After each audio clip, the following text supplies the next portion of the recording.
Bem-vindos ao 11º Simpósio de Fisioterapia em Oncologia da Abrale. Esse é um evento feito por muitas mãos. Então, desde 2012, o Comitê de Fisioterapia da Abrale tem buscado um espaço dentro do TJCC. Somos o comitê que estamos desde o começo nesse evento. Para a gente é um motivo de muito orgulho. E eu queria agradecer a presença de vocês, porque, obviamente, esse espaço é muito importante para a fisioterapia em oncologia, para a gente mostrar o nosso trabalho.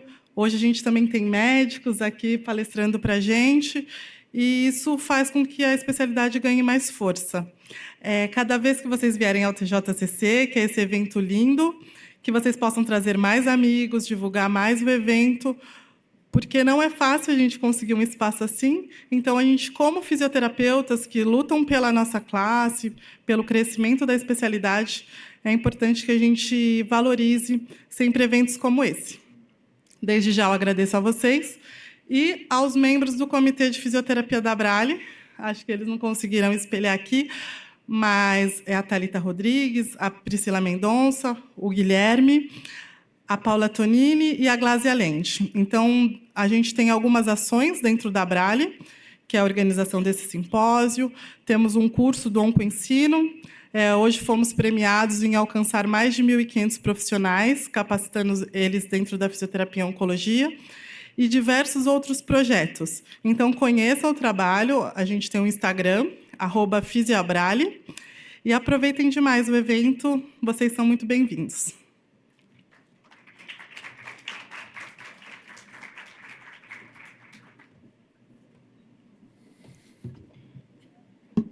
Bom dia a todos. Daremos início, então, ao nosso simpósio de fisioterapia e oncologia.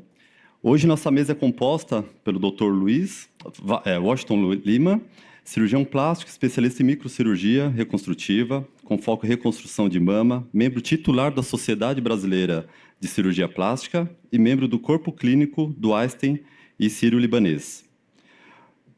Temos também a nossa palestrante Marcela Ponzio Pinto e Silva, fisioterapeuta, mestre e doutora em tocoginecologia, na área de ciência biomédica da Unicamp, supervisora do curso de especialização em saúde da mulher, CAISM Unicamp, fisioterapeuta da clínica Mastocamp.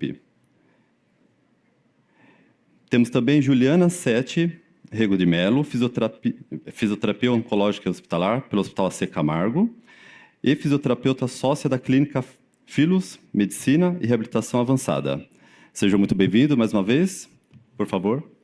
Seja bem-vindo.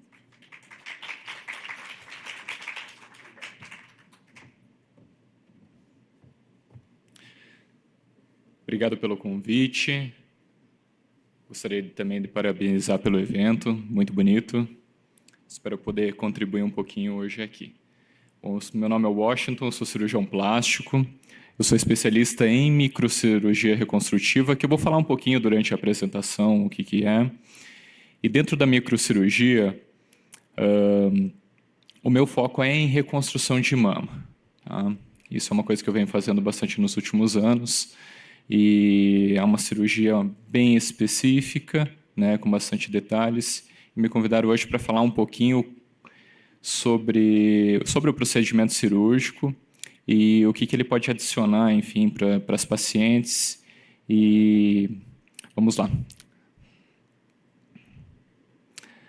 Quando a gente fala em reconstrução de mama, existem basicamente dois tipos de reconstrução, dois caminhos que a gente pode seguir. Um deles, que é o mais comum, que é o mais direto, que é a reconstrução com implantes, que pode ser a prótese de silicone direto, ou então o expansor tecidual, que é aquele balão que é colocado na área da mastectomia, ele vai sendo insuflado até atingir o tamanho desejado, e depois ele é trocado por uma prótese de silicone. Mas, além dos implantes, é possível reconstruir a mama com o próprio tecido da paciente, que é com um tecido autólogo. Os retalhos, o tecido que a gente tira de alguma região e transfere para a mama para fazer a reconstrução, ele é chamado de retalho. E retalho, a gente tem duas categorias. O mais comum, que são os retalhos pediculados, que os mais conhecidos são o retalho do músculo grande dorsal, que é o GD, que é retirado do dorso da paciente, retira o músculo grande dorsal, roda ele para frente na área da mastectomia e geralmente coloca uma prótese de silicone embaixo. E o outro retalho, que é pediculado também, é o TRAN, que é o retalho do músculo reto abdominal, onde secciona-se todo o músculo e transfere o tecido do abdômen, o tecido que é semelhante ao tecido da abdominoplastia, a incisão, e você transfere para reconstruir a mama, que pode ser reconstruída uma ou duas. E dentro da reconstrução com o próprio tecido da paciente, a gente tem os retalhos livres, que são os retalhos microcirúrgicos. É o que? A gente retira basicamente tecido de qualquer região do corpo, regiões específicas, a gente pode transplantar esse tecido para a região da mama para reconstruir essa nova mama. Então tem inúmeras opções. Retalhos pediculados a gente tem poucas opções, mas a microcirurgia, que surgiu lá na década de 60 e começou a ser utilizada para reconstrução de mama na década de 90, ela ampliou essas possibilidades, trazendo mais opções, um número maior de opções para as pacientes e também para aquelas pacientes que ou não queriam prótese ou que tinham alguma complicação relacionada aos implantes, dando um aspecto mais natural, uma reconstrução com resultados mais naturais e mais duradouros. Então, a microcirurgia ela proporciona isso para o paciente. Então, as reconstruções que a gente tem, só para resumir um pouquinho, já que o assunto ele é um pouquinho complexo, as reconstruções com os implantes, que pode ser tanto a prótese como o expansor tecidual.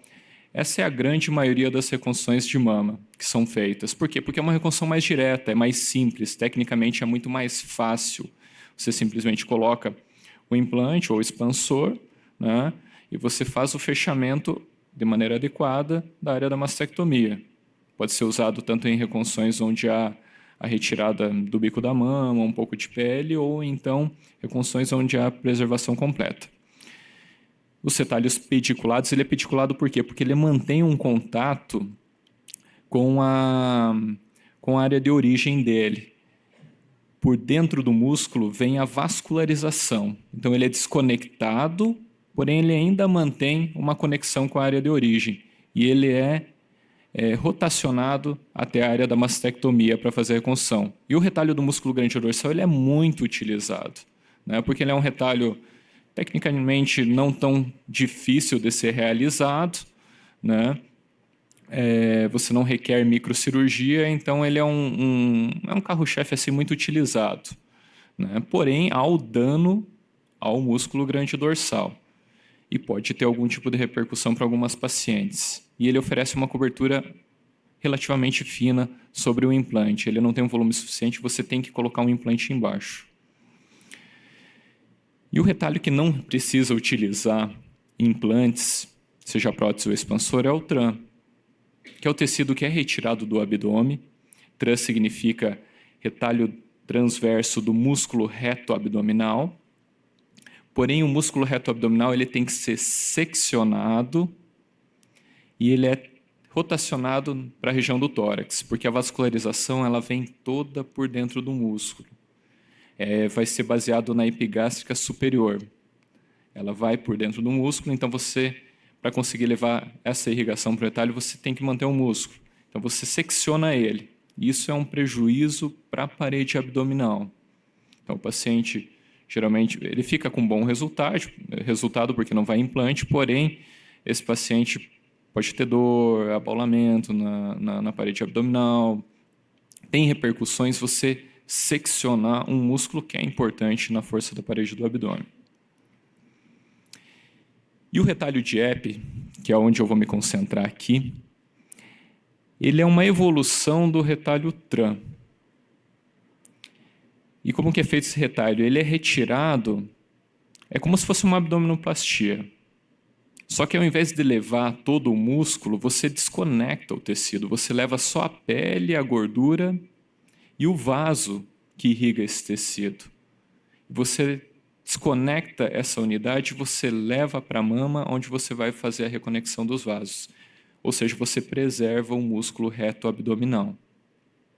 Então, tem um ganho muito grande para o paciente. Você diminui a morbidade na parede abdominal. Então, a grande diferença entre o TRAN, que é a técnica clássica, utilizando o tecido do abdômen, a primeira que surgiu, você tem que seccionar o músculo reto abdominal e transferir para a região do tórax, para manter a irrigação daquele retalho. E se você faz uma reconstrução bilateral, você tem que utilizar os dois vêntricos musculares. Então, há uma morbidade considerável. Agora, com a microcirurgia, com o retalho de EP, você desconecta todo esse tecido e você transfere para a mama. E você pode reconstruir muito bem 2 mamas com o tecido do abdômen, sem a necessidade de você levar um músculo. É um transplante, basicamente. Você retira tecido de um local, de uma área do corpo, e você faz essa transferência para fazer a reconstrução da mama. E o que é o DIEP? DIEP ele é a sigla para Deep Inferior Epigastric Perforator, que é o que é perfurante dos vasos epigástricos inferiores profundos. Enquanto o TRAN ele vai utilizar a vascularização da epigástrica superior, o DIEP usa a epigástrica inferior. E as grandes vantagens é que preserva o músculo reto abdominal. Então, a recuperação da paciente é muito melhor, né? Causa menos dor, porque além de preservar o músculo, você preserva toda a inervação que vem pelos nervos intercostais, eles perfuram essa musculatura e vão em direção à pele, e também a inervação muscular mesmo, preservando a força desse músculo. Tem uma melhor recuperação, afinal o dano na parede abdominal ele é muito menor. Reduz a incidência de hérnia e abaulamentos. A partir do momento que você tira um músculo que tem uma função central aqui na parede do abdômen, na contenção dos órgãos, na manutenção da força do core desse paciente, você tem que colocar uma tela para fazer a reconstrução. Isso causa invariavelmente um abaulamento a longo prazo, além de deficiência de sensibilidade, entre outras alterações. Então, não é infrequente o paciente que faz um TRAN, ele se queixar de abaulamento e, eventualmente, os casos mais graves, ele ter até hérnia. Os estudos eles são bem conflitantes, assim, tem vários dados, né? Desde 10% até 50% de algum tipo de complicação quando você faz esse tipo de retalho. E a reconstrução com o retalho de EP, ele diminui muito a incidência dessas complicações, chegando a 1 a 2%. Então, em geral, os estudos relatam menor que 5% o risco de complicações. Na parede abdominal, especificamente, 1 a 2%. Então, é muito, muito baixo. Isso continua a evoluir, porque as técnicas elas vão melhorando cada vez mais. E, por último, que eu acho que é o principal para o paciente, que é a melhor qualidade de vida. E tem estudos que mostram isso, que comparam as duas técnicas e que comparam, inclusive, reconstrução com o próprio tecido, com retalho de EP e reconstrução com implantes.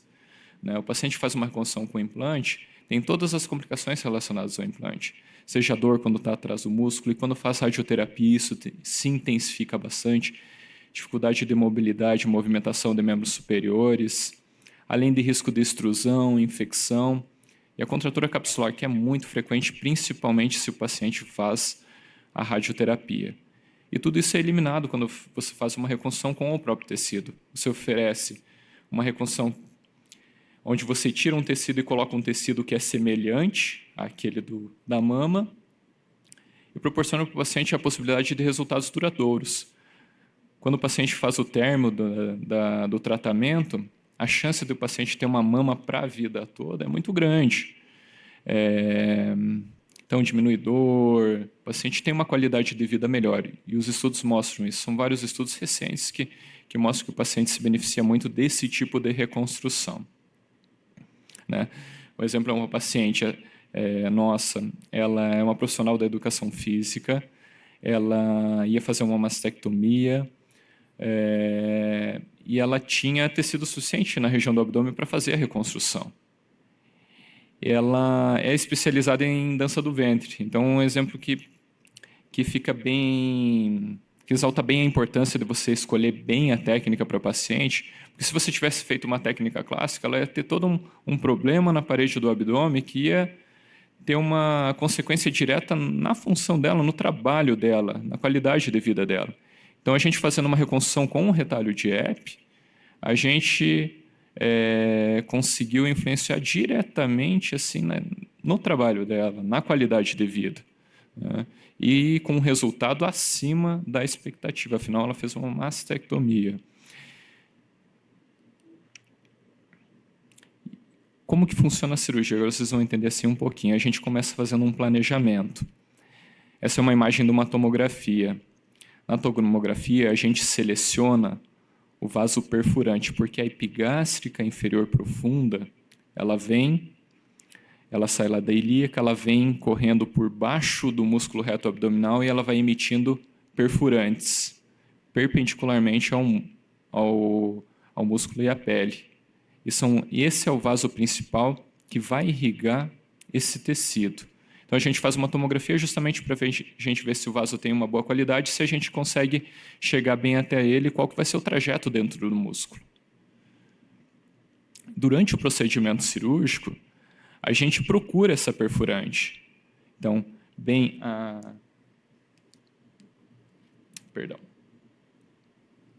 aqui em cima.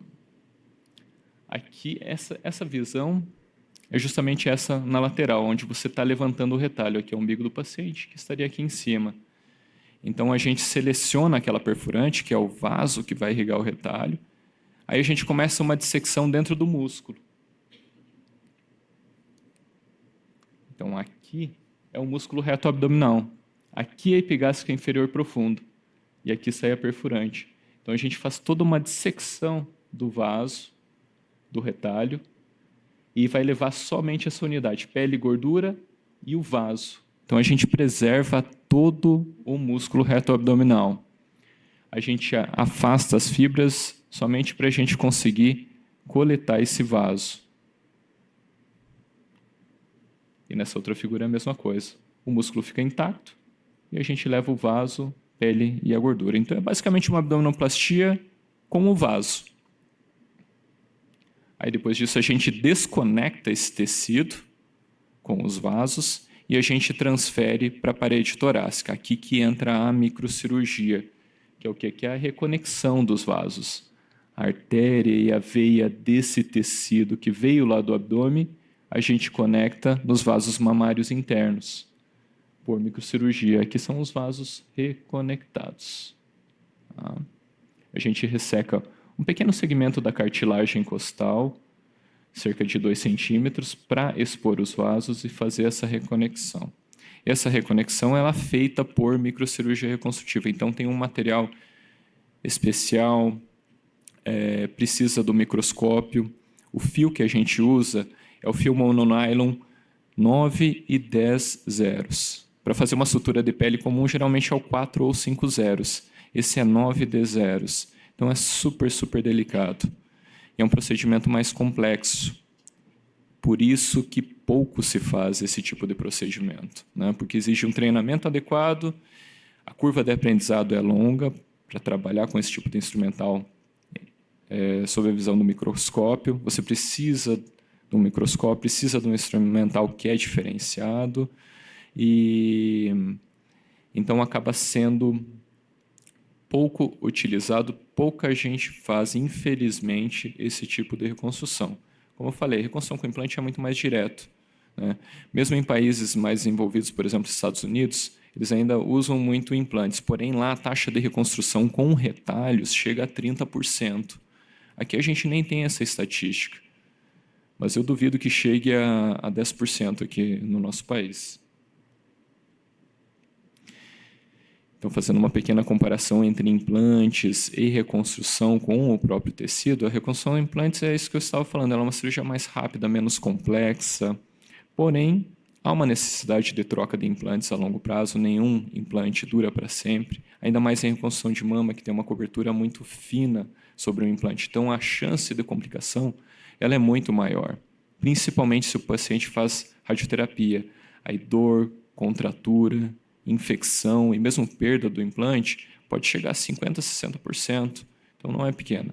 Isso tudo é eliminado com a reconstrução com o tecido autólogo. E, além de tudo, além de você eliminar as complicações relacionadas ao implante, você tem resultados mais naturais. Porque uma das grandes dificuldades em reconstrução de mama é o resultado estético. Porque uma mama que foi esvaziada, mesmo que parcialmente, você coloca um implante e a outra é uma mama normal, ela vai ter um caimento diferente, sensação ao toque diferente, e mesmo a temperatura. Os pacientes relatam que a temperatura fica mais fria, obviamente, porque tem uma vascularização bem menor. Quando a gente coloca um tecido vascularizado, ele se adapta muito melhor à região da mastectomia. Então, ele vai ser muito mais parecido com a mama contralateral. Você vai dar resultados duradouros. Como eu falei, se a paciente termina o tratamento dela, fez todos os refinamentos, foi um sucesso a cirurgia, essa cirurgia ela vai ser para a vida toda. Aparência, toque, temperatura, como eu falei, facilidade em deixar parecido com a outra mama, porque você está colocando um tecido que é semelhante à mama. Então, a outra mama vai ficar semelhante.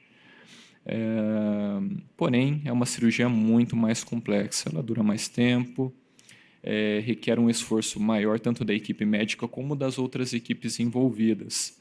E a fisioterapia tem um papel fundamental na recuperação dessa paciente. Afinal, a gente vai fazer uma cirurgia combinada, uma cirurgia do abdômen e uma cirurgia na mama. Então, tem todo o processo de recuperação. Tanto a parte motora como a parte respiratória também, porque é uma cirurgia mais longa. Então, a gente tem que sempre conectar com a equipe de fisioterapia dentro da... Quando vai ter um tipo de... uma cirurgia como essa, para serem bem ativos no acompanhamento do paciente, porque faz uma diferença muito, muito grande. Então, vou mostrar sim um pouquinho dos resultados para vocês verem qual que é o impacto isso diretamente no paciente. Essa era uma paciente que ela tinha câncer de mama e hoje o teste genético para identificar mutações, principalmente BRCA, que é a mais comum, está ficando muito mais acessível. Então, está chegando muita paciente com a mutação para fazer o quê? Uma mastectomia bilateral. E muitas vezes a gente consegue fazer a reconstrução, na grande maioria das vezes, usando o tecido do abdômen, porque a gente divide esse retalho da abdominoplastia ao meio e a gente transfere cada um dos lados do abdômen para fazer uma reconstrução da mama. E, geralmente, a mama ela tem um tamanho proporcional que o paciente tem de excedente no abdômen. E quando o paciente não tem, acabei não falando até porque o tempo é curto, a gente tem outras opções, né, de reconstrução com tecido autólogo. A microcirurgia fez isso. A gente consegue transferir tecidos à distância, então é possível retirar tecidos da coxa, um semelhante que é parecido com um lifting de coxas, que se faz muito em ex-obeso. A gente retira a região interna posterior, consegue reconstruir a mama com esse tecido. Região lateral, paciente que tem muito culote, até região lombar, região dos flancos, é possível utilizar. Então, tem N opções. Então, essa paciente era uma paciente mutada, ela tinha um câncer de mama, ela estava fazendo quimioterapia, e ela queria uma reconstrução. A gente propôs utilizar o tecido do abdômen, porque ela tinha tecido excedente, tinha flacidez, e a gente fez a reconstrução das duas mamas dela. Aqui era o pré-operatório, teve todas as etapas, mastectomia, reconstrução dos dois lados, refinamentos, mas no final a paciente ela tem um resultado assim que é muito próximo de uma mamoplastia com uma abdominoplastia. Então aí são as duas mamas reconstruídas. A mama direita um pouquinho menor em função do efeito da radioterapia, mas sem prejudicar o resultado final dessa paciente.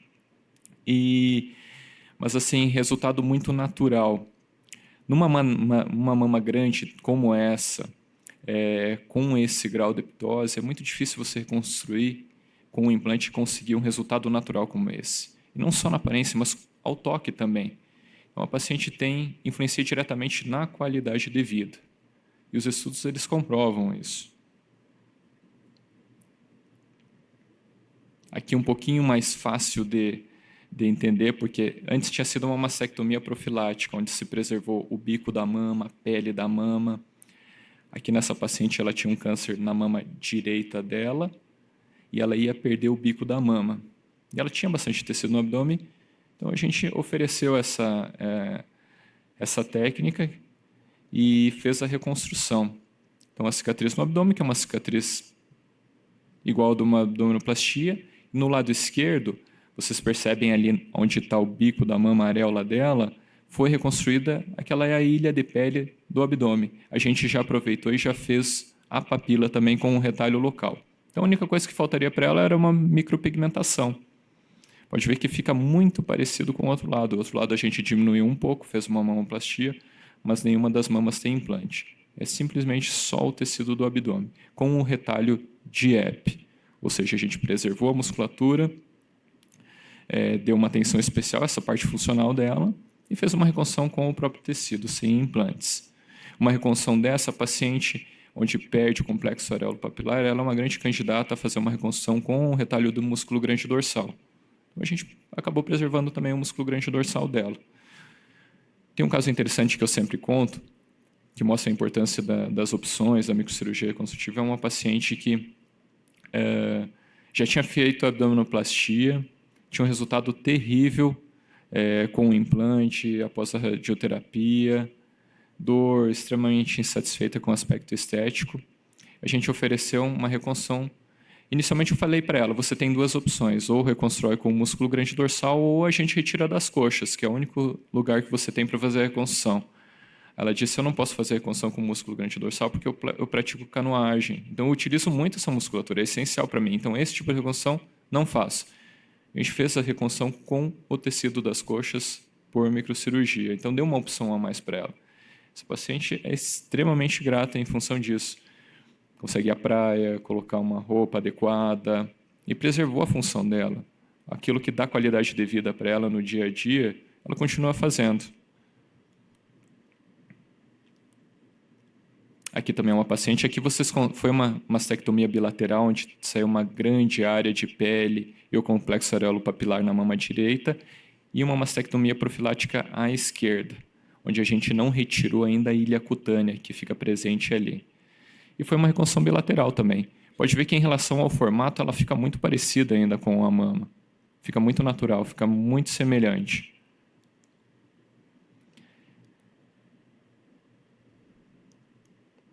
Reconstruções mais complexas. Nessa também tem um grande valor quando você utiliza uma reconstrução com tecido autólogo. Você dá um resultado numa paciente dessas, com uma mama grande como essa, que já fez uma mastectomia clássica, saiu toda a mama, fez radioterapia, essa pele está toda endurecida, você consegue levar um tecido vascularizado que melhore a condição da pele e dê um aspecto estético razoável para ela, é super difícil. Você fazer uma reconstrução dessas com um implante e ficar um bom resultado, eu digo que é praticamente impossível. Aí o grande valor de você fazer uma reconstrução com o tecido autólogo, né? Aqui já passou todas as etapas, a gente fez a simetrização, mas a reconstrução da mama dela é simplesmente só com o tecido do abdômen. E foi feita a micropigmentação para fazer o complexo areolo-papilar. Então a gente consegue se aproximar muito, muito em relação ao outro lado. Por último, acaba sendo também uma técnica que a gente abre mão em pacientes que têm complicações relacionadas ao implante. Uma paciente dessas tem dor, além da insatisfação com o resultado estético, prótese embaixo do músculo, né, dificuldade de mobilização. E ela tinha um tecido excedente no abdômen, então o que a gente fez foi sugerir a transferência desse tecido para a região do tórax e começar a fazer uma nova reconstrução a partir do zero. Retira esse implante, aquela tentativa de reconstrução do complexo areolo-papilar, e vamos fazer tudo do zero. Então, primeiro a gente fez a reconstrução com retalho de EP, depois a gente mexeu um pouquinho na mama direita para deixar mais parecida, e por último a gente fez a tatuagem do complexo areolo-papilar. Então, a gente consegue melhorar muito a qualidade da pele também da região da mastectomia e deixar uma mama muito, muito próxima em relação à outra mama. Cada caso é um caso, em relação às aplicações, à indicação, ao resultado, mas se o paciente está aberto ao processo, a ir fazendo os afinamentos, até chegar à última etapa, a gente consegue ter resultados muito, muito bons. E o principal, melhorar a qualidade de vida dos pacientes. Se for citar uma coisa que melhora em comum para elas, todas citam qualidade de vida. Aqui a gente não consegue ver na foto, mas essa paciente, quando estava com o implante, esse implante está próximo da clavícula dela. Então, ela coloca uma roupa, aquilo ali aparece, fica sobressalente. Ela não consegue colocar um maiô, por exemplo, né? Uma roupa um pouco mais decotada, além das queixas de dor e tudo mais. Então, no final do tratamento, é isso que os pacientes têm em comum, melhora na qualidade de vida. E em relação às técnicas tradicionais, ao TRAN, que às vezes o médico ele faz uma reconstrução geral com implantes, faz o TRAN também, ele tem receio em fazer a indicação do TRAN justamente pelo dano que você tem na parede abdominal. Depois que você vê a delicadeza que é uma reconstrução utilizando a microcirurgia, onde você preserva toda a musculatura, e você vê uma reconstrução com o TRAN, tem uma diferença muito grande, muito grande. Então, você manter a função do paciente e conseguir oferecer ainda o melhor resultado, isso adiciona muito. Acho que essa foi a última. Agradeço muito o convite, espero ter contribuído um pouquinho, né, com o evento. Muito obrigado.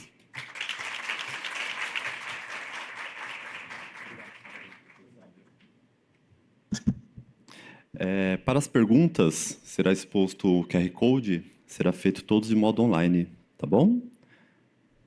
Ao término de todas as palestras.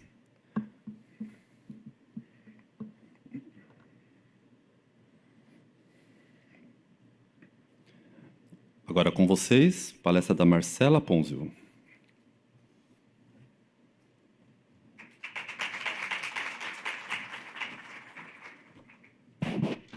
Baixar uns 15 centímetros. Bom dia a todos. Quero agradecer a oportunidade de estar aqui, a comissão organizadora, um evento como esse, especialmente a Ana Paula, pela oportunidade de estar conversando sobre um assunto que eu adoro. O tema da minha aula é Fisioterapia nas reconstruções e cirurgias mamárias transoperatório, abordagem da fisioterapia no câncer de mama. Eu não tenho conflito de interesses, todas as fotos foram autorizadas pelos pacientes e, por isso, elas não devem ser compartilhadas. Então, para a gente contextualizar, já ficou um pouco mais fácil o início da minha aula com essa aula do Dr. Washington. Nos últimos 10 anos, a gente observa um grande avanço na tecnologia e no desenvolvimento de novos dispositivos. Desde a década de 60, a gente observa uma considerável evolução em diversas técnicas da reconstrução mamária, como já foi observado na primeira aula. Com isso, a gente observa também uma redução da morbidade, necrose do local doador e do tempo da cirurgia. Com isso, também, a recuperação pós-operatória acaba sendo mais rápida e, obviamente, que a gente tem um melhor resultado estético funcional, que nos interessa bastante, com simetria contralateral e a restauração da imagem corporal. Isso aqui é um resumo que já foi falado, então não vou me ater aqui, mas é mais um exemplo que a gente tem que lembrar que existem diversos critérios de elegibilidade e fatores para a escolha da técnica. Então, só para ilustrar aqui, já foi falado, as mais comuns do tecido autólogo, onde a gente usa o retalho tanto do grande dorsal quanto do transverso do abdômen, e, ultimamente, as que são mais utilizadas, que é as de tecido heterólogo, com implantes mamários, que pode ser com a preservação da pele do complexo areolar, que a gente chama de CAP, ou nipple sparing, e a preservação apenas da pele, onde é retirado o complexo areolo-papilar, que são conhecidas também como as skin spares. Eu chamo a atenção que tem tido uma tendência das cirurgias com implantes e expansores nas reconstruções, como já foi colocado aqui. O expansor, geralmente, ele é temporário, com volume variável e ajustado. A gente pode observar que existem 2 tipos de válvula, a válvula remota ou inclusa, preenchido com solução salina e estéril, e esse expansor, geralmente, ele é colocado atrás do músculo.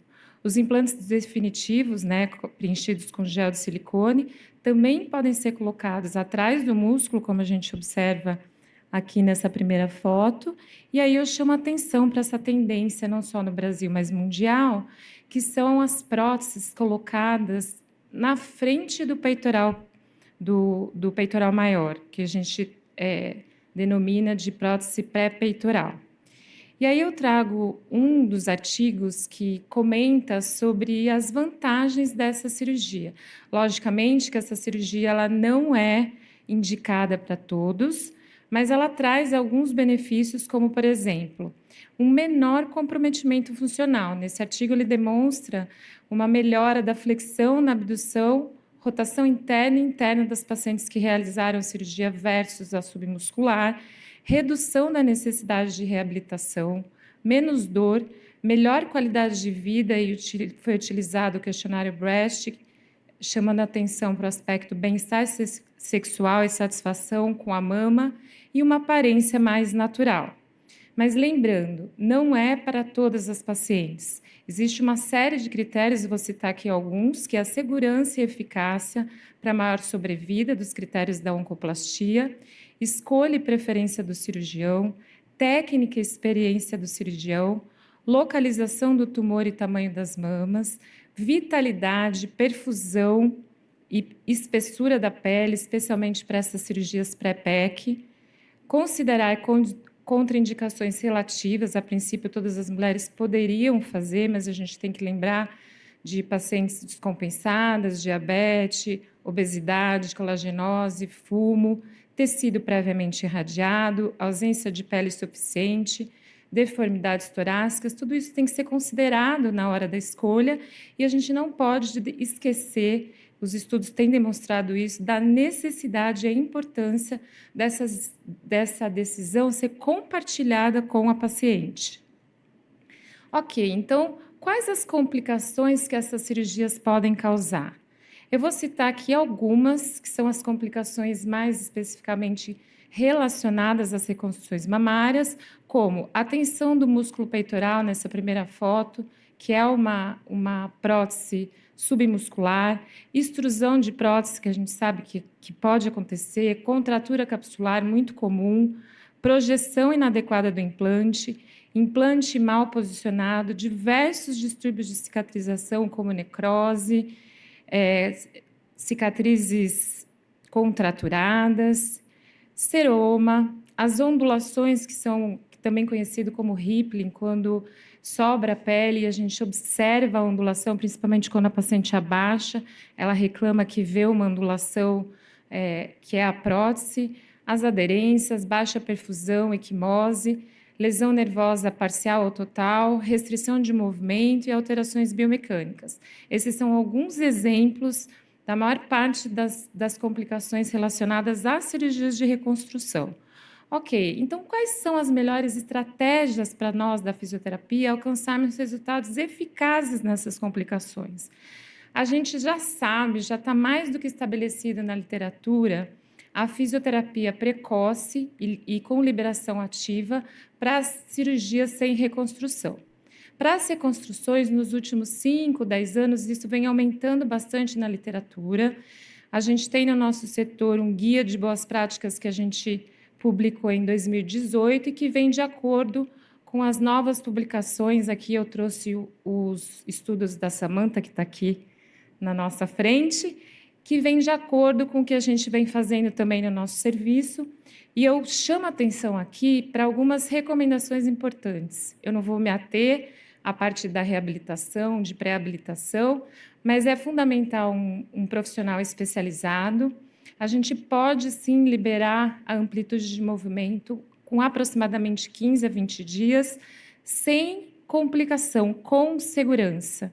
E aí tem algumas coisas que a gente tem que respeitar em relação à cicatrização, atividades vigorosas e exercícios resistidos com aproximadamente 3 meses de liberação, a depender do que a paciente já fazia antes, e sempre em comum acordo com a equipe e com o paciente.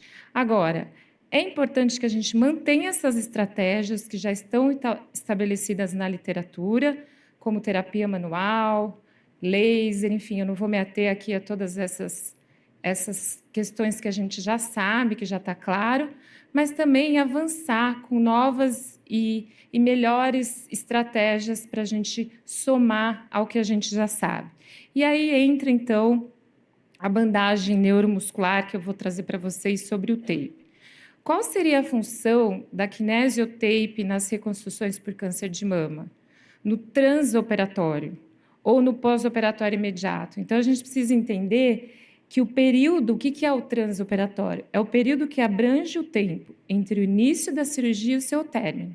Ou então na RPA, que é a sala de recuperação. Mas por que esse tempo, né?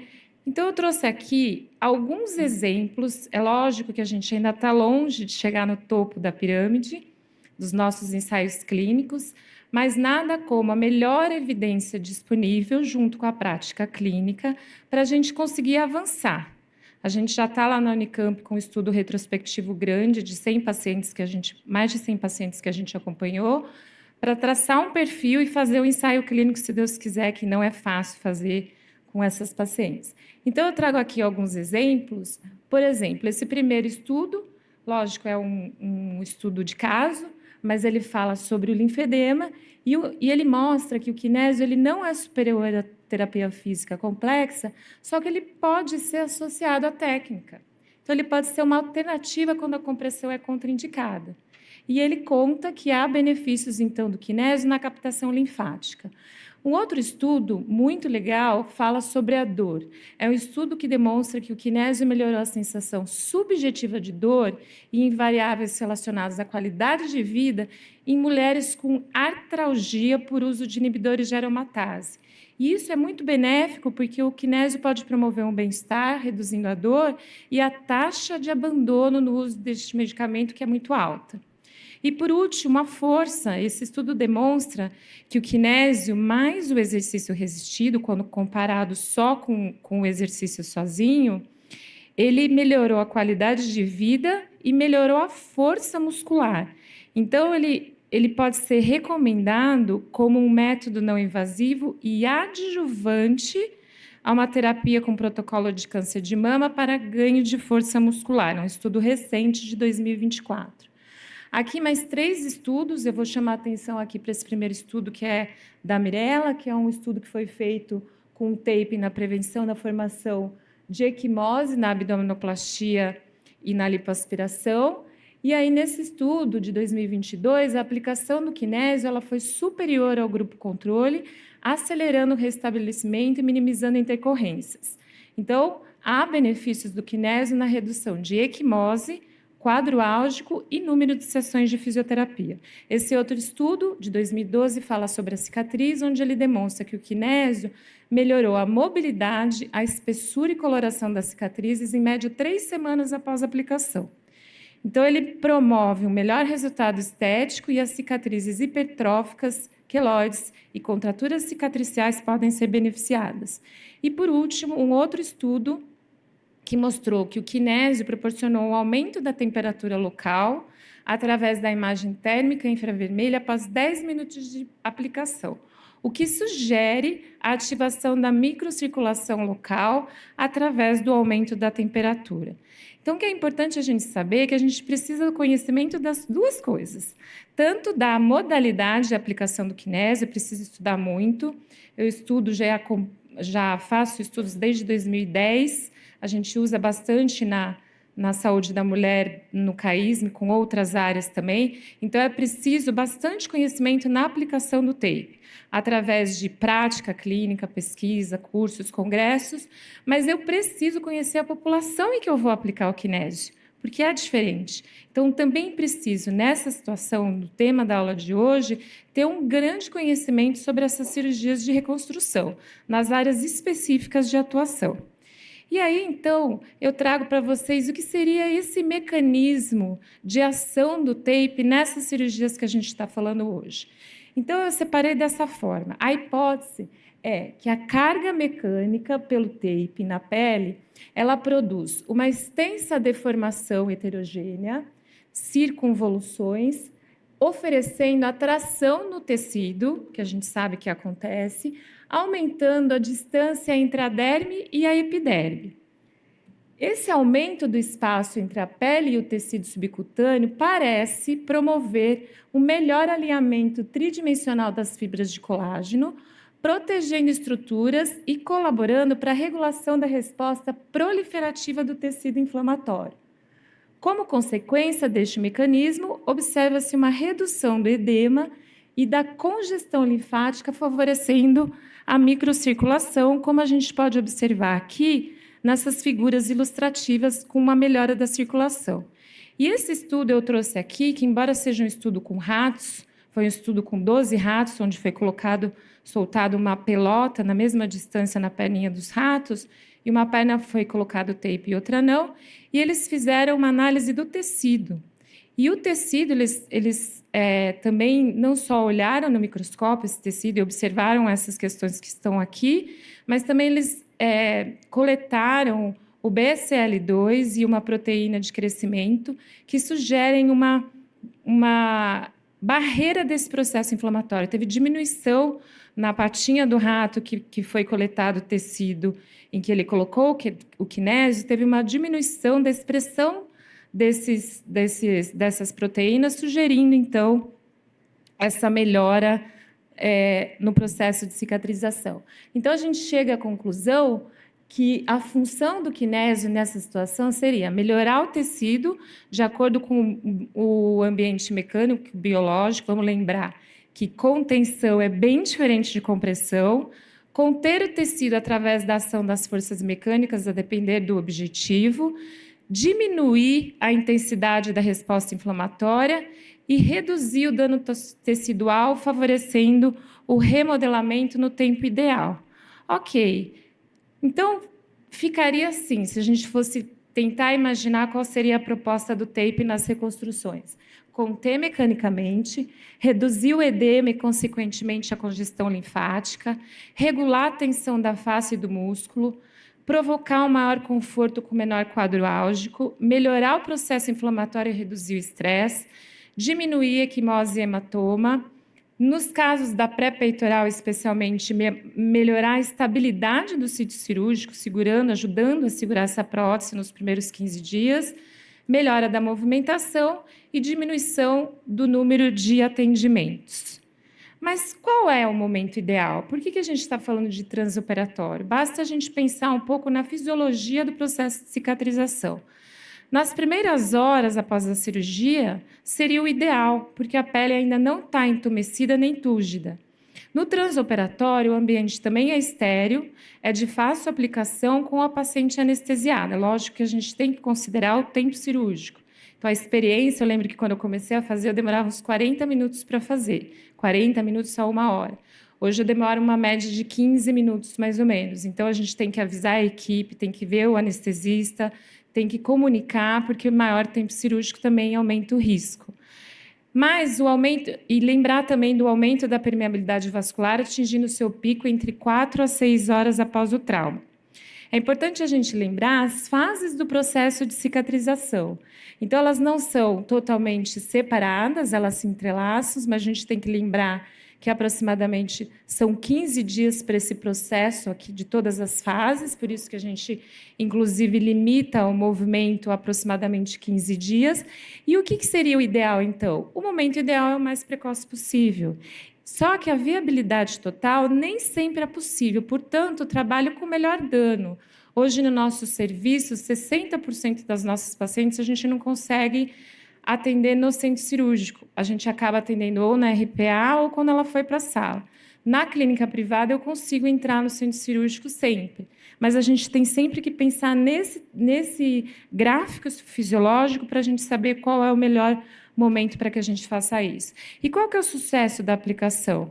A experiência do fisioterapeuta, se possível, realizar um pré-operatório, verificando a pele, oferecendo orientações, e alinhar as expectativas com a paciente em relação ao uso da técnica. E aqui, para mim, a parte mais importante da aula, que ela entra com um recurso complementar. Ela jamais vai substituir tudo o que a gente já faz e que está descrito no topo da pirâmide dentro da literatura. Ela vem como uma aliada, tá? Então, não é só isso. Na aplicação, preparar a pele, deixando a pele limpa e seca, com creme de barreira, se possível. A escolha da técnica exige raciocínio, monitoramento constante entre 7 a 14 dias, como eu falei, que é a fase inflamatória e proliferativa, descansar a pele no caso de reaplicação, mas eu nunca precisei reaplicar da forma que a gente tem feito, evitar a retirada do kinésio sem o profissional, colou, tirou, remover com cremes, sprays ou lenços para proteger a pele, e na remoção, sempre segurar a pele para não tracionar, e primeiro no sentido da pele e depois contra a pele. Ok, quais são as vantagens disso? A gente já sabe que a textura é semelhante à pele, o tecido é elástico com flexibilidade, permanece aderido à pele, resistente à água, permeável ao ar, não medicamentoso. E hoje a gente tem já os tapes estéreis que a gente está usando também. Quais as desvantagens? A gente sabe que pode sim dar alteração na pele, dermatites atópicas, alergias, pode comprometer a integridade da pele, então atenção às uremias, dor para retirar, mesmo com o removedor, tem alguns pacientes que sentem desconforto, e desconforto para realizar a higiene adequada. Eu só faço um parênteses aqui, no nosso setor, a gente já tem um estudo retrospectivo, que eu queria dar um spoiler, a gente ainda não tem ele finalizado, mas a gente encontrou só 4% de efeitos desse tipo no nosso serviço, isso depende da colocação, da técnica que você coloca, e a gente está, em breve, publicando alguns estudos aí para a gente conseguir melhorar na literatura e chegar, quem sabe, no topo da pirâmide, né?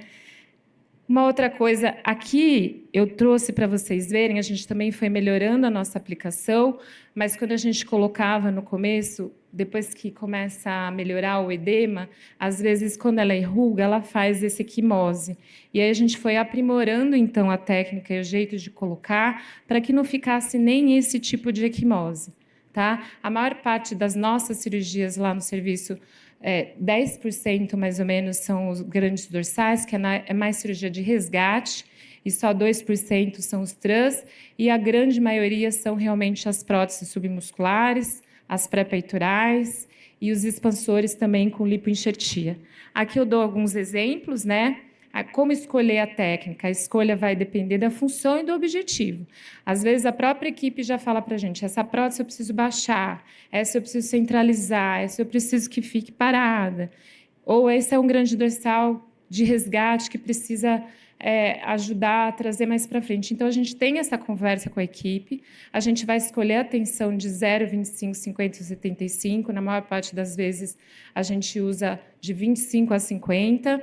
Quantidade de sobreposição e forma de corte faz todo sentido, e a direção e o sentido que você escolhe para colocar. Isso precisa estar em discussão para que a gente possa fazer a escolha, né? Eu trouxe alguns exemplos aqui para vocês saberem que a gente pode colocar ela na vertical, na horizontal, na diagonal, cobrindo a ferida operatória ou não, que eu vou falar sobre isso, e a forma de biquíni. Aqui, o nosso primeiro dia, a primeira vez que a gente começou a fazer isso a pedido da equipe dos mastologistas do nosso hospital, que queriam que a gente ajudasse nas cirurgias pré-peitorais. A gente já evoluiu muito dessa primeira cirurgia para cá, porque já tem 1 ano nisso, mas lembrando da importância da gente conversar com todos os profissionais. Aqui alguns exemplos que a gente tem do primeiro dia e 14 dias depois da cirurgia. Então, tem várias técnicas que a gente pode utilizar. E eu queria chamar a atenção também para precauções. Então, vamos lembrar que a gente precisa ter atenção às necroses de pele e isquemia, locais de pouca irrigação. Nem todas as cirurgias a gente tampa a ferida operatória, a gente oclui a ferida operatória. Isso vai depender da nossa conversa com o cirurgião, e daí a gente vai decidir se a gente vai colocar oclusão ou não. No nosso serviço, no CAISM, 95% a 100% quase das pacientes a gente oclui. Evitar tensões excessivas sempre, especialmente nas bordas das fitas. Se vocês colocarem muito excesso de tensão, vai fazer bolha. Alinhar com a equipe médica sobre ocluir ou não a ferida operatória e usar materiais de qualidade, se possível, estéreis. Eu comecei a usar agora em cima da ferida operatória, eu comecei a usar o tape estéreo. Eu não tenho conflito de interesses, mas aqui estão alguns dos removedores. Esse aqui é o que a gente usa na Unicamp, que ele é aprovado pela Anvisa. E aí, eu queria chamar atenção também para esses cuidados. Alguns dos cirurgiões que a gente trabalha, eles usam o Prínion, que é uma cola que fica por 30 dias em cima da ferida operatória. Então, quando eu vou fechar essa ferida, eu tenho que ter cuidado, porque na hora que eu for tirar o tape, eu não posso puxar e esse Prínion não pode sair. Então, a gente também foi melhorando, a gente usa uma gaso estéreo. As primeiras gases que a gente usava saía bastante fiapo, a gente foi melhorando isso, a gente tapa assim o mamilo e a ferida operatória para proteger, e algumas a gente deixa aberta quando o cirurgião e a gente decide e opta por deixar aberto. E aí fica mais fácil de retirar. E aí eu trouxe para vocês verem e prestarem atenção que todo lugar em que eu não coloco o tape direto, a pressão diminui e ele fica com um pouco de equimose. Então, aqui a gente vê bem a diferença. Todas essas cirurgias que eu estou mostrando, a paciente permanece com o tape aproximadamente 14 dias. Elas não tiram. A nossa equipe, a princípio, pede para elas não tomarem banho e não molharem o dreno, embora o tape possa molhar, eles preferem que não molhe essa região, para não molhar o dreno, não entrar água nessa região e assim também não fica úmido. Eu tenho usado, inclusive, um tape que é hidrofóbico, mas elas acabam não molhando. Então, elas conseguem ficar aí uma média de 10 a 14 dias. Tá? Como eu faço? Eu faço da mesma forma que eu faço na Unicamp. Só que na Unicamp, elas vão mais vezes porque elas precisam passar lá com curativo. Então, eu acabo tendo um acompanhamento um pouco diferente. Mas no consultório, exatamente.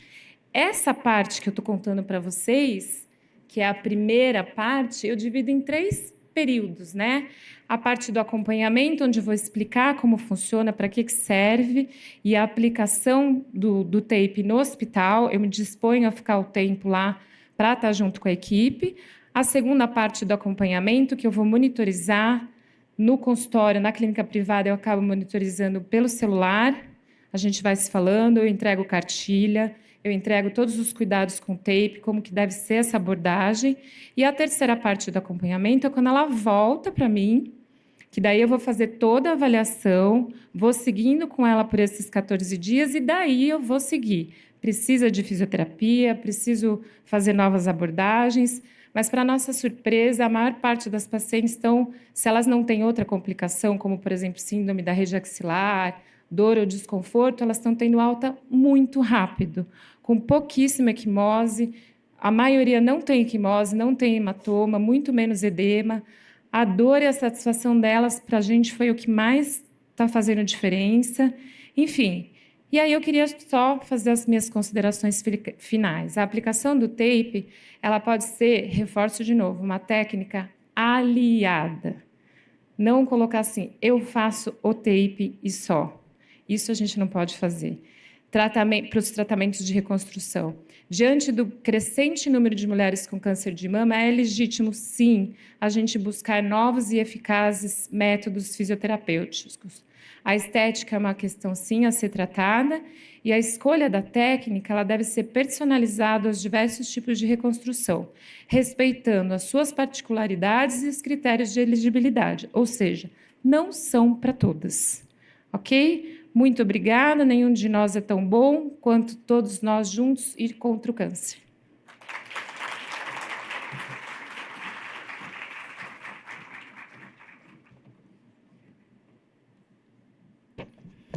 Próxima palestrante e última, Juliana Sete.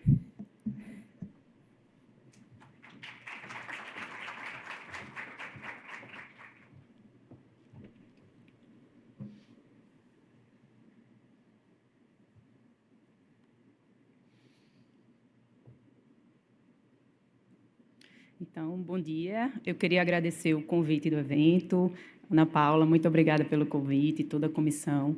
Estou muito feliz em estar aqui hoje, trazendo um pouquinho da minha experiência nessas pacientes de reconstrução de mama. Então, eu fiquei responsável pelo up-to-date, reconstruções mamárias e o processo de reabilitação. E aí eu trouxe alguns artigos para ilustrar um pouco esse processo. Esse é um artigo onde ele teve o objetivo, né, de examinar criticamente os dados com relação aos resultados funcionais após a reconstrução de mama e desafiar o cirurgião plástico a pensar além do resultado estético do tratamento do câncer de mama. Então, foi uma revisão bibliográfica onde eles usaram vários questionários de qualidade de vida, do DASH, né, em relação a deficiências de membro superior, e o SF36 também, que é muito usado em pacientes com câncer, que foca na saúde física e mental relacionada à qualidade de vida. E aí eles conseguiram mostrar que sobreviventes de câncer de mama, eles relatam um declínio no estado de saúde funcional após o diagnóstico de câncer de mama, independente do estágio do câncer. Então, ele já vai ter um declínio só por já apresentar o diagnóstico. E a prevalência e a persistência dessa disfunção do membro superior são particularmente importantes, porque nesses níveis mais altos de disfunção parece associado a uma diminuição na qualidade de vida e, consequentemente, também associado a uma diminuição na sobrevida. E essa intervenção precoce de exercícios estruturados, ela pode levar a uma melhora significativa na amplitude e no movimento do ombro. E a mobilização assistida precoce e a reabilitação domiciliar, elas reduzem os efeitos colaterais e as complicações pós-operatórias da cirurgia de mama. E aí, como conclusão desse estudo, ele fala que à medida que as taxas de mastectomia e reconstrução elas aumentam, ultimamente tem aumentado bastante, principalmente também pelo número grande de pacientes mais jovens com câncer de mama. Então, a preocupação em reconstruir essas pacientes tem aumentado também. E aí mostra que, por elas serem mais jovens, também é importante pensar na função dessas mulheres a longo prazo, porque são pacientes que provavelmente vão ter décadas de vida e a função dela precisa estar boa para ela seguir muitos anos com uma qualidade boa funcional.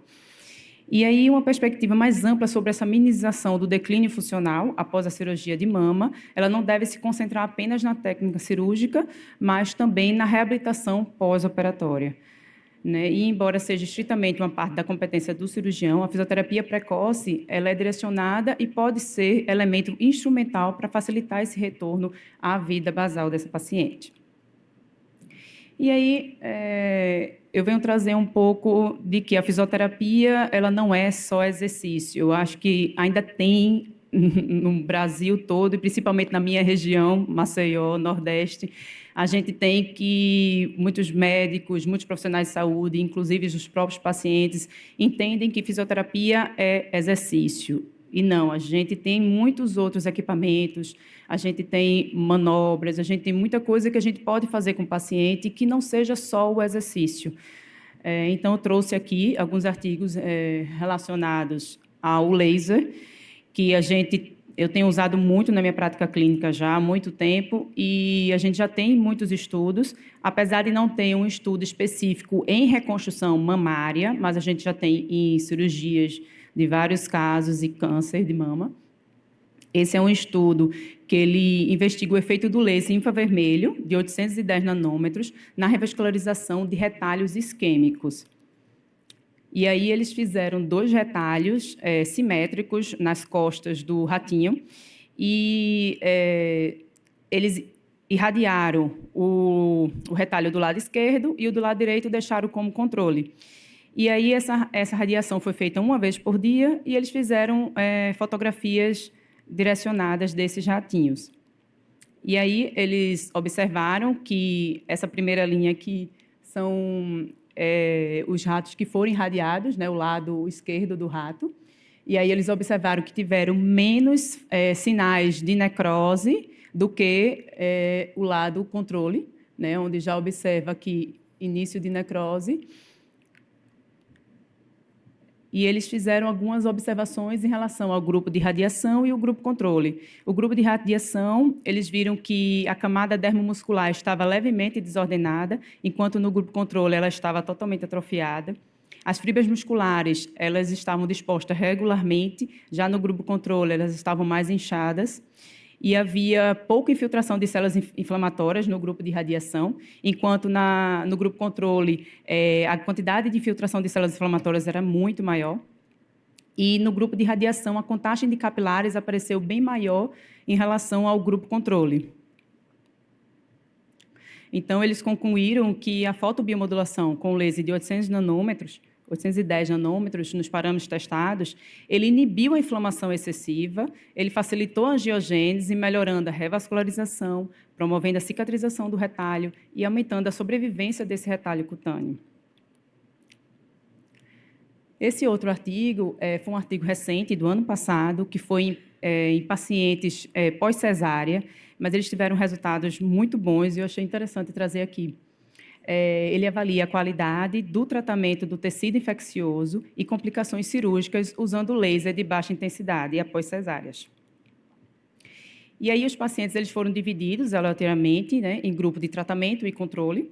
E o grupo de tratamento foi tratado com laser, 810 nanômetros, e o grupo controle também foi feito o laser mais placebo, né, o laser desligado, mas no mesmo tempo, da mesma forma. E os dois grupos eles receberam os mesmos antibióticos e analgésicos de rotina do serviço. E aí, como resultado, eles tiveram que o edema inicial foi presente no grupo de intervenção. No grupo de intervenção, 33 pacientes, no caso 27,5% das mulheres tiveram, comparado ao grupo controle, que 85% teve esse início de edema. Já em relação à retirada dos pontos, no grupo de intervenção, no terceiro dia, 10 pacientes, no caso 8% já fizeram a retirada desses pontos. No sétimo dia, 14% fizeram. E no 10º dia, a grande maioria já fez a retirada dos pontos, no caso, mais 70% já tinham retirado os pontos do grupo de intervenção. Já no grupo controle, começaram a retirar os pontos a partir do 10º dia. E a grande maioria só foi tirar os pontos do 11º ao 15º dia de pós-operatório. Em relação às complicações pós-cirúrgicas, eles conseguiram observar que a dor, nos pacientes que tiveram intervenção, nenhuma tiveram dor no pós-operatório, enquanto 96% tiveram dor no grupo controle. Em relação à queimação na região da cicatriz, 17 tiveram no grupo de intervenção, enquanto 113 tiveram no grupo controle. Em relação a sangramento na cicatriz, nenhuma teve no grupo de intervenção, enquanto 56 tiveram no grupo controle. E, em relação ao edema final, nenhuma paciente teve edema no grupo de intervenção e 98 tiveram no grupo controle. Então, nesse estudo, ele mostrou que o laser ele pode, sim, reduzir tanto a dor pós-operatória, quanto também o consumo de analgésicos pós-operatórios. E ele também estimular a ter mais estudos relacionados ao laser na anestesiologia, porque é um método que ele não é invasivo, ele é seguro e ele é amplamente aceito pelas pacientes. É um método indolor e é fácil de aplicação. E aí a gente tem muitos estudos sobre o laser em vários tipos de cirurgia, em cicatrização, em dor, em tudo, assim, eu acho que já está bem documentado, a gente só não tem o específico em reconstrução mamária. E eu trouxe aqui um caso meu de uma paciente de 50 anos. Ela fez uma cirurgia de mastectomia bilateral com colocação de prótese, evoluiu com a necrose no mamilo esquerdo e aí precisou fazer uma segunda cirurgia para retirada dessa necrose e aí precisou fazer a reconstrução com o retalho do grande dorsal à esquerda.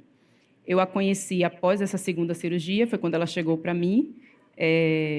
E aí eu fiz a reabilitação dela, mas ela estava ainda incomodada com as próteses, com dor, teve prótese que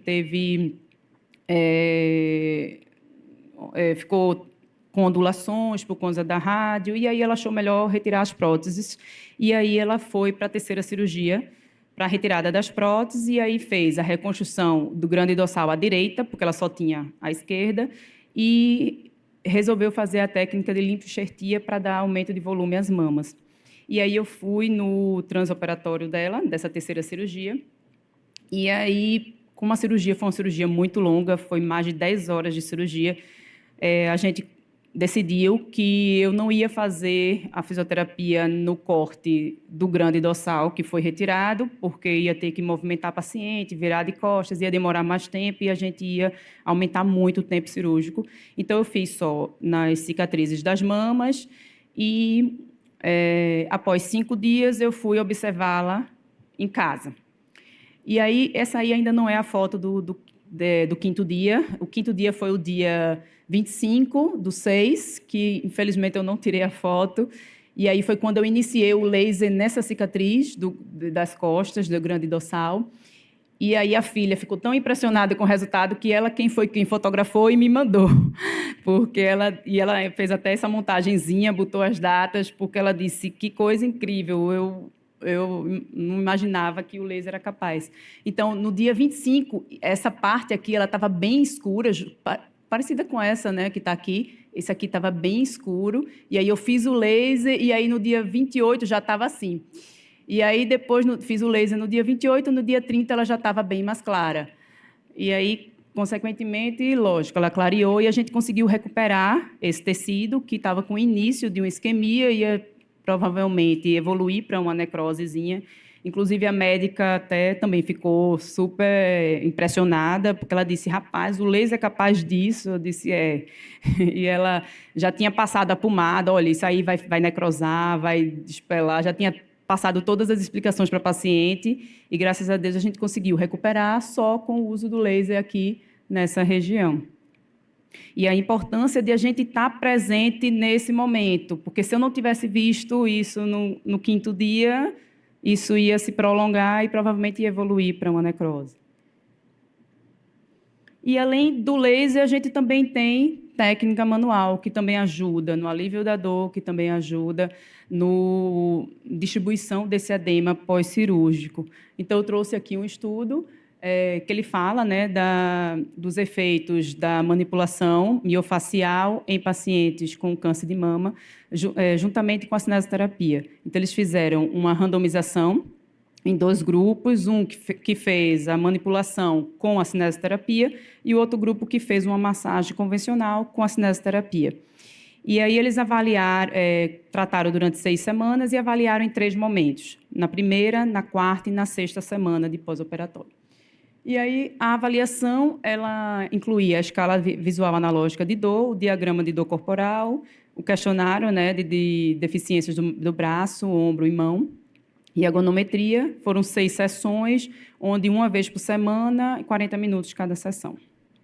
E aí eles fizeram, no grupo intervenção, 20 minutos de terapia manual, né, que eram essas aqui, descritas, e 20 minutos de cinesioterapia, que eram esses exercícios também que eles demonstraram ali. E já o grupo controle fazia 20 minutos de massagem convencional com 20 minutos também de cinesioterapia. E aí, como conclusão, eles tiveram que a manipulação, né, miofacial, ela tem resultados no tratamento da dor crônica e nas disfunções dos membros superiores após cirurgia de câncer de mama. E é possível que, por meio de terapia manual, a estimulação dos aferentes simpáticos intrafasais possa desencadear alterações do tônus global do sistema nervoso autônomo, bem como na circulação local e na hidratação da matriz extracelular. O taping, que eu acho que a nossa amiga ali já falou muito bem, né, sobre ele. Eu trouxe um artigo que, assim, eu não encontrei também nenhum em relação à reconstrução de mama. Eu acho que tem em relação ao câncer de mama, mas não à reconstrução. Mas esse, como foi do ano passado, eu achei super interessante e aí eu trouxe que é em relação ao cruzado anterior. Ele avalia em relação à redução da dor e a do edema. E aí ele também separa 2 grupos, o grupo intervenção e o grupo controle, onde ele faz a aplicação do laser na alta hospitalar, deixa por 7 dias, depois retira e troca, né, coloca outro, e fica até o 14º dia. E aí ele faz uma avaliação antes, no 7º e no 14º dia. E aí ele avaliou tanto a parte da dor, como o edema, e ele teve como resultados de que a redução do edema e o aumento do limiar nociceptivo foram significativos, tanto no 7º como no 14º dia do grupo de intervenção, e os níveis de perimetria do grupo de intervenção, eles foram semelhantes ao período pré-operatório, não visto isso no grupo controle, e que também o limiar nociceptivo, ele foi semelhante do 14º dia com o do pré-operatório.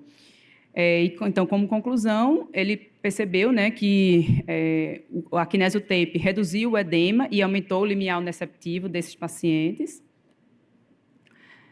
E, assim, para eu concluir, eu vim trazer esse artigo, não é nada contra os cirurgiões, mas eu, pelo menos, aqui eu acho que em São Paulo já está um pouco melhor isso, mas lá em Maceió não está, então a gente sofre muito recebendo pacientes muito tardiamente, com altas complicações, e quando eu estava buscando os artigos para essa aula, eu achei esse artigo, achei super interessante de trazer, que ele determinava quantas pacientes de reconstrução mamária foram instruídas por seus médicos a participar de exercícios e fisioterapia pós-operatórias.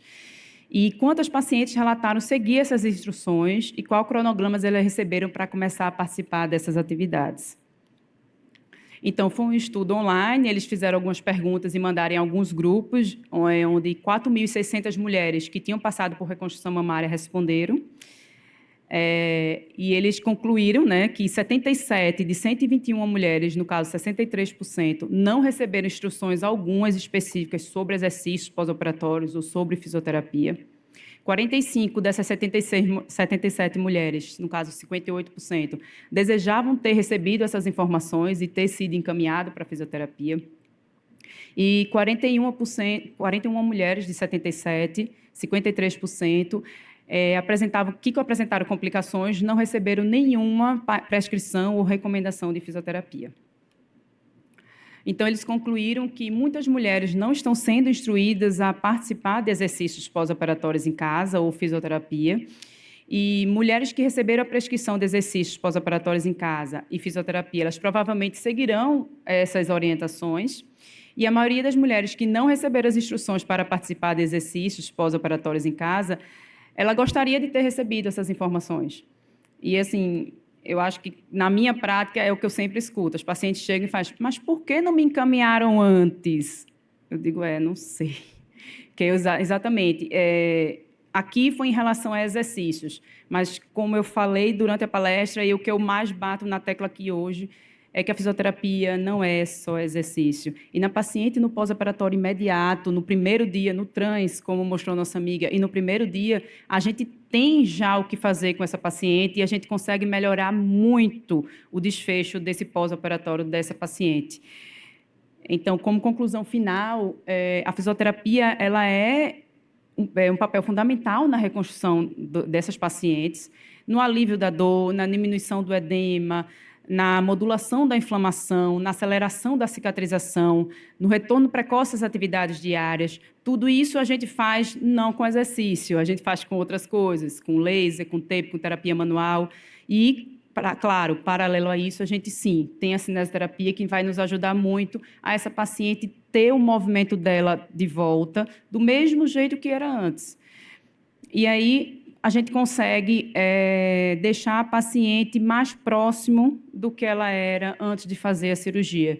E, fora isso, assim, a gente precisa ajudar essa paciente a passar por esse processo do câncer com menos dor, com menos sofrimento, né? Aquela paciente que eu mostrei da reconstrução, ela chegou para mim com 3 meses de pós-operatório, cheia de dor, com um edema enorme, com os 2 braços sem mexer, porque ela fez bilateral, então ela não levantava nenhum dos 2 braços, ela já estava com início de depressão, né? E hoje, ela está comigo até hoje, que isso já tem mais uns 2 anos, ela não quer largar, porque ela diz, Ju, eu preciso de você e eu me sinto melhor, o movimento do meu braço fica melhor quando você trabalha, solta a cicatriz, faz a terapia manual. Para mim, isso é qualidade de vida. Então, eu já coloquei no meu orçamento e eu vou ficar com você quanto eu puder.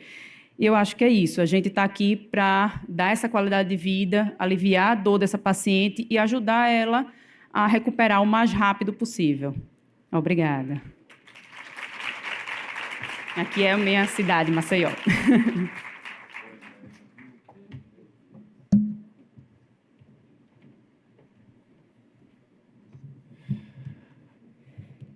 Bom, chegamos na última palestra. Obrigado por todos. Foram ótimas palestras. Elevaram ao máximo o nível do nosso simpósio. Obrigado mesmo. Agora vamos abrir as perguntas. Temos algumas perguntas online e algumas perguntas de colegas presenciais. Primeira pergunta feita pela Érica Cristina, presencial, diz assim: sabemos que a próxima mamária, para o Dr. Washington, sabemos que a próxima mamária pode ser contraindicada em alguns casos. No caso de implante autólogo, há alguma contraindicação? E a próxima pergunta vai de encontro com a Tamires, também presencial. A cirurgia de implante autólogo é coberta pelo SUS? Alô. Certo. Em relação às contraindicações de uma reconstrução com tecido autólogo, basicamente se o paciente ele tem, fora o estado clínico, que tem que estar ótimo para uma reconstrução com tecido autólogo, o paciente ele tem que ter tecido suficiente, volume suficiente, flacidez suficiente naquela região onde a gente vai fazer a retirada do tecido para fazer a transferência. Então, é basicamente assim. Para fazer uma reconstrução com retalho de EP, onde você retira esse tecido do abdômen, ela tem que ter uma indicação de abdominoplastia. É possível fazer uma reconstrução numa paciente que é bem magra? Sim, Talvez não fique tão bem esteticamente essa cicatriz, às vezes a gente tem que levar ela um pouquinho mais próxima do umbigo para conseguir tracionar o tecido superior e fazer um fechamento adequado, mas é possível fazer sim também. Então, quando a gente vai fazer o planejamento de uma reconstrução, a gente expõe as opções, tanto implante como reconstrução com o próprio tecido, e a gente discute as opções com o paciente, né? E ela tendo tecido suficiente para ser retirado daquela região escolhida, é isso. Então, contraindicações por exemplo, o paciente já fez abdominoplastia, você não consegue retirar tecido do abdômen. Cicatriz de cesárea não porque a cicatriz ela fica bem na linha onde a gente vai fazer a incisão. Uma cicatriz na linha média também não porque as perfurantes elas ficam afastadas da linha média, então ela não vai prejudicar a vascularização. Lipoaspiração. Paciente que já fez a lipoaspiração também não é contraindicação absoluta, porque quando eu mostrei ali a imagem de uma angiotomografia, a gente enxerga o vaso, a perfurante. Então a gente faz o planejamento, faz a tomografia. Se o paciente ele tiver um vaso adequado, uma vascularização adequada no abdômen, a gente consegue fazer mesmo com lipoaspiração. A gente fez há mais ou menos uns 2 meses uma reconstrução, a paciente tinha feito uma lipoaspiração 2 vezes do abdômen. A gente fez a avaliação pré-operatória, tinha vasos, e a gente fez a reconstrução, era uma reconstrução bilateral ainda. Então, é possível. Fazendo um bom planejamento, é possível fazer essa reconstrução. Então, as contraindicações elas são muito relativas e devem ser avaliadas de acordo com cada caso. Mas, em regra, não tem tecido suficiente, não dá para fazer com tecido autólogo. Segundo, do SUS, né? Isso, a disponibilidade. Certo. É possível fazer, né? Eu sou assistente lá no Hospital Santa Marcelina, que é lá em Itaquera. Eu fiz a residência lá de cirurgia plástica, continuei como assistente, e a gente está reorganizando para poder fazer esse tipo de reconstrução, uma reconstrução por microcirurgia em pacientes que tiveram história de câncer de mama. Porque eu acho que adiciona muito, principalmente no pós, porque a paciente ela já tem uma dificuldade no acesso ao sistema de saúde. Então, ela ir sempre no ambulatório, o acompanhamento dessa paciente vai ser muito difícil. Então, se a gente conseguir abreviar tudo isso e fazer uma reconstrução duradoura, que complique menos, vai aliviar a pressão sobre o sistema, que já é saturado. Lá a gente tem uma fila de reconstrução com mais de 200 pacientes. E essa paciente que fez a reconstrução, ela não vai precisar retornar com tanta frequência. A gente tem muita paciente, a maioria é o quê? Paciente que fez prótese, foi tudo bem, mas está lá com 10 anos, agora está com uma contratura, está com dor e precisa fazer a retirada e fazer uma nova reconstrução. Então, se a gente conseguir eliminar esse grupo de pacientes, né, fazendo uma reconstrução com tecido autólogo e não precisar desse acompanhamento, fazer uma nova cirurgia, isso daí vai ser excelente para todos que estão envolvidos. Tanto a gente que está lá, vai ter uma fila muito menor para dar conta, não sobrecarrega o SUS e as pacientes têm um resultado que vai ser muito bom para elas, sem precisar de revisões. Ótimo. Obrigado, doutor. Próxima pergunta para a doutora Marcela vem da Tamires de Carvalho. O uso da kinesiotape são para todos os tipos de reconstrução mamária? Como eu falei na aula, a princípio não pode ser feito em todas as reconstruções, né? A gente ainda está começando a estudar, a gente ainda não tem muitos estudos, inclusive estudos randomizados, a gente não tem nenhum nessa população específica. Então, o que a gente acredita é que tenha uma indicação específica. Então, se a gente for pensar em todas as reconstruções que eu coloquei, a gente, por exemplo, eu já fiz no TRAN, mas é muito mais difícil fazer no TRAN. No grande dorsal, a gente tem feito bastante. A equipe médica tem solicitado, sim, para a gente, tanto na questão de centralizar, ajudar a centralizar, quanto a manter essa diminuição do edema em si, do processo de cicatrização. A gente já sabe, tem um estudo do ano passado, ano retrasado, da Érica, em relação à prevenção de seroma, que, embora ela não tenha observado o resultado da prevenção de seroma em si, ela apresentou algumas questões ali que são importantes para a gente, da segurança, da técnica. Às vezes a gente precisa pensar num outro formato de colocar esse tape, mas a princípio ela poderia ser utilizada. E nas cirurgias de implantes, todas poderiam ser a princípio. É difícil falar todas, porque daí a gente acha que pode colocar para todo mundo. E eu estou dizendo assim, a gente não teria um motivo para não colocar, desde que tenha uma indicação. Então, assim, essa pele pode ser colocado tape? Você está acompanhando com essa equipe médica? Tem um objetivo específico de você fazer essa colocação? Então, a princípio, você pode colocar. Mas tem todo um cuidado ali, que eu acho que a gente está ainda muito iniciando esses estudos, que eu sou cuidadosa em dizer assim, todo mundo pode. Eu prefiro realmente, por exemplo, as nossas escolhas, elas são muito mais direcionadas às próteses pré-peitorais. Por quê? Porque essas próteses pré-peitorais, como ela não está fixa, ela não está atrás, ela não tem uma loja do músculo, ela tem vários benefícios, como eu coloquei, mas ela também tem uma facilidade maior de ficar instável, porque não tem nada segurando ela. Então, a nossa grande maioria de escolhas, de critério de elegibilidade, são as pré-peitorais e as do grande dorsal. Acho que essa seria um cuidado que a gente tem que ter. Ótimo. E a última pergunta para a doutora Juliana, sobre o uso do laser. Qual que é o parâmetro disso? O uso do laser no SUS. Pergunta da Leonilda, online. Bom dia. Então, eu comecei, nessa parte do intraoperatório, do transoperatório, eu comecei a entrar no SUS voluntariamente, para a gente tentar ter... Foi mais com o intuito de mostrar aos médicos que ajuda, que é bom. Eu disse, vamos lá, deixa eu entrar para te mostrar como é. E aí você vê a resposta. E aí os médicos, joia, vamos.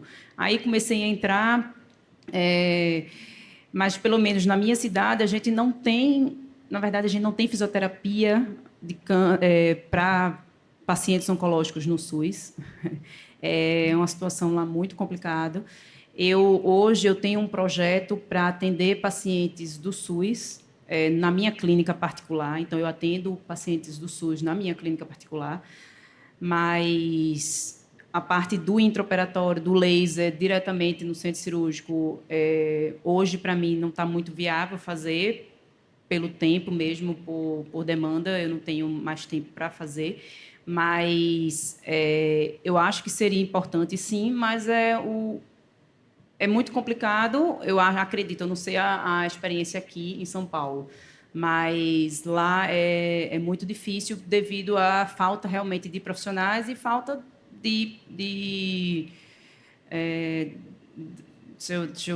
como podemos dizer, das grandes organizações, de ver a importância disso no... A gente costuma dizer aqui que é um trabalho de formiguinha, né? A gente se capacitar, orientar e, por muitas vezes, seguir atrás dos médicos, cirurgiões, para mostrar que existe, sim, essa questão. Quando eu cheguei na fisioterapia oncológica, era tudo mato, né? Então, eu sempre brinco. Tive a sorte de sempre trabalhar em grandes organizações, então o acesso é um pouquinho melhor, né? A gente batia lá na porta, olha, tem um fluxo, vamos fazer o fluxo para os pacientes, né? E fomos sempre bem atendidos.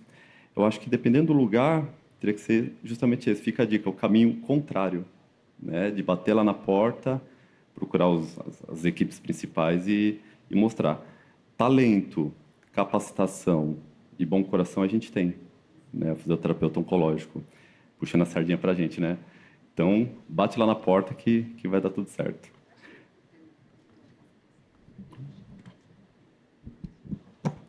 Então, assim que eu me formei, eu vim aqui para São Paulo, para o AC, fazer a minha residência.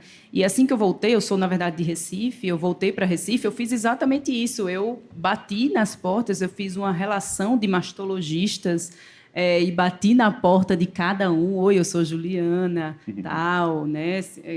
Fisioterapia oncológica, tal. E aí eu fui no mastologistas super renomados e aí ele disse, mas...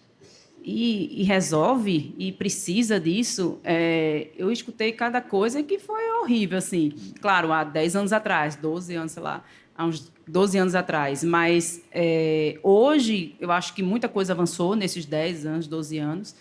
Mas lá a gente ainda está nesse processo aí. A gente só capinou os matos, né? Mas ainda está... Vai dar certo. Ainda tem muita coisa pela frente. Vai dar certo. Mais uma vez, gostaria de agradecer a todos pela presença. Mais uma vez, agradecer aos palestrantes. E estaremos novamente aqui à tarde, às 14h50, para a continuidade do nosso simpósio.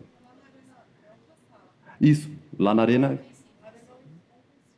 Oncoensino, isso mesmo. Tá bom? Muito obrigado, tenha uma ótima tarde. Bom almoço.